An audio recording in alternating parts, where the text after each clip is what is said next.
Well, hello there. My name is sometimes Heather and I make dresses. Last time I mentioned a detail involving ruffled hems, and today I wanted to talk a little bit more about said hems and ruffles. In early December, we went to our fair capital to see bands such as Jesu and Two Witches.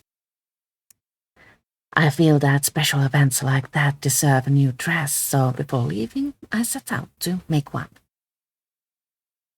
It's been a while since I failed so miserably. Let's see what the dress looked like.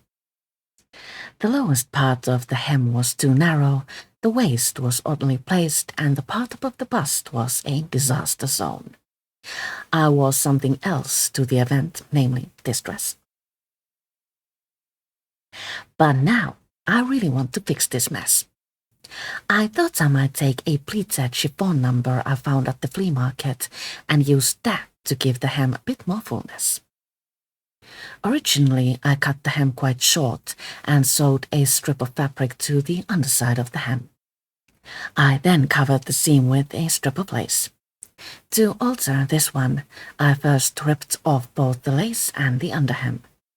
I then took the pleated dress and cut off a piece of hem to match the height of my original underhem.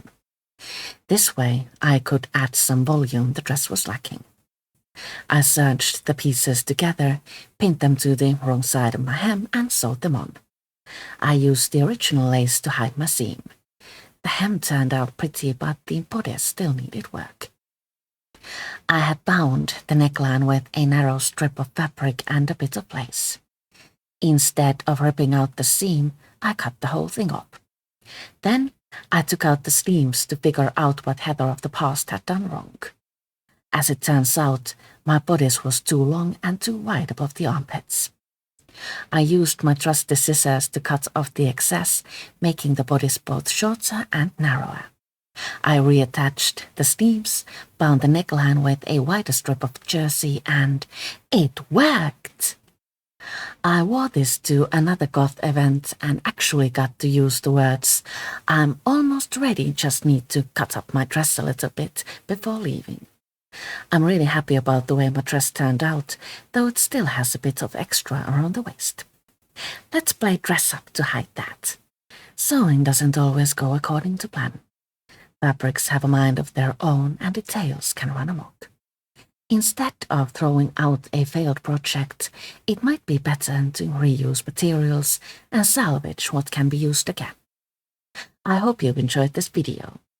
Next time, I thought I might show you something beige. Thank you so much for watching, and I'll see you later.